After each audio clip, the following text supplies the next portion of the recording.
Hallo zusammen, hier ist Crown Cletus oder Chris. Hoffentlich alles klar bei euch.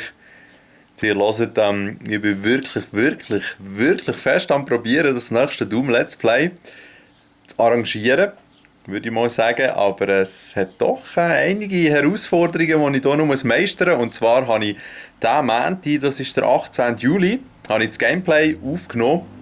Es war ziemlich heiß dann noch. Einiges geschwitzt. Zum Gameplay möchte ich nichts sagen, das werdet ihr dann selber sehen. Und dann habe ich jetzt eben das erste Mal einfach das Video aufgenommen mit dem Elgato und mit dem Audacity der Ton. Und habe somit eigentlich die perfekten Voraussetzungen geschaffen, um das Video selber zu bearbeiten, so ein bisschen die Audio-Levels anzupassen. Habe sogar noch so ein bisschen mit einem Intro experimentiert und habe das Ganze eigentlich mit dem Lightworks machen.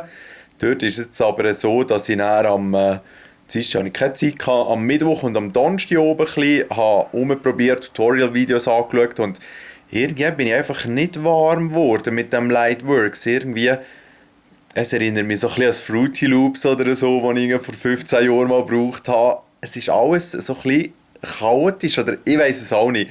Ich bin mir Sony Vegas so gewöhnt, dass ich scheinbar mit anderen Tools ein bisschen Probleme habe.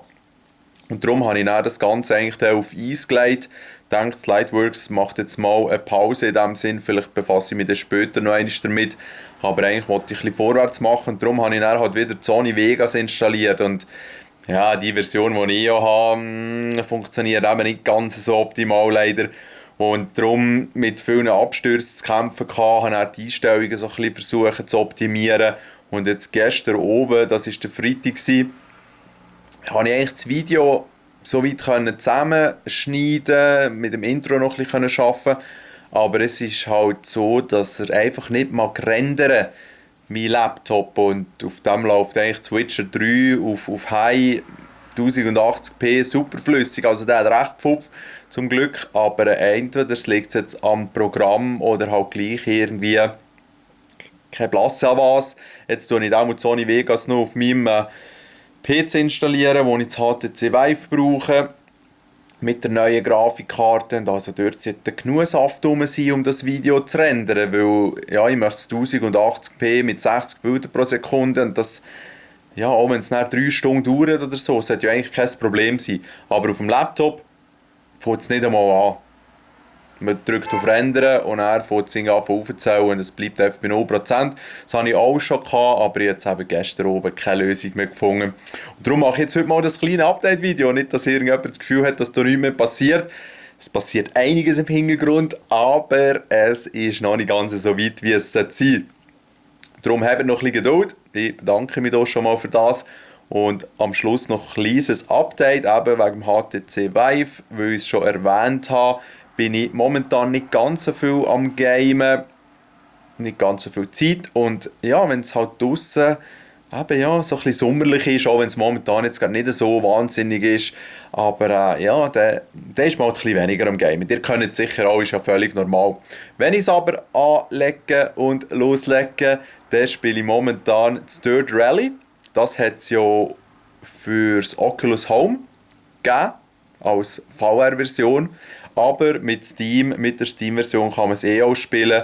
Ich muss da noch das kleine Revive-Hack-Methode anwenden, um es zum Laufen zu bringen. Aber das ist eigentlich easy.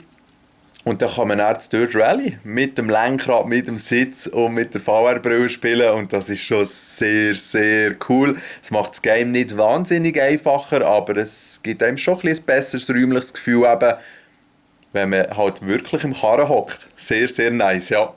Dann das Brookhaven-Experiment spiele ich, ja, immer wieder so ein bisschen. Ich bin jetzt, glaube ich, im Level 7 von 9 oder 10. Ist ziemlich happig.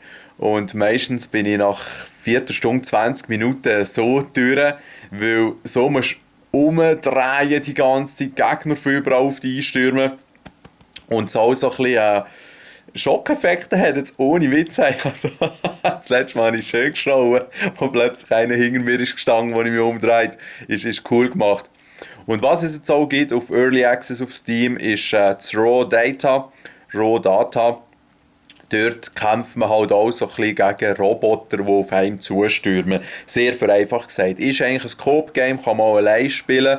und ist sehr, sehr stylisch gemacht. Es wirkt so ein bisschen wie ein fertiges Produkt, obwohl es noch im Early Access ist, was man ja von vielen VR-Games auf Steam noch nicht so kann sagen. Aber dort mit Raw Data haben sie wirklich ein schönes Game im Early Access. Kann man gespannt sein, was dort noch daherkommt. Ja. Sonst tut sich nicht ganz so viel in dieser VR-Szene.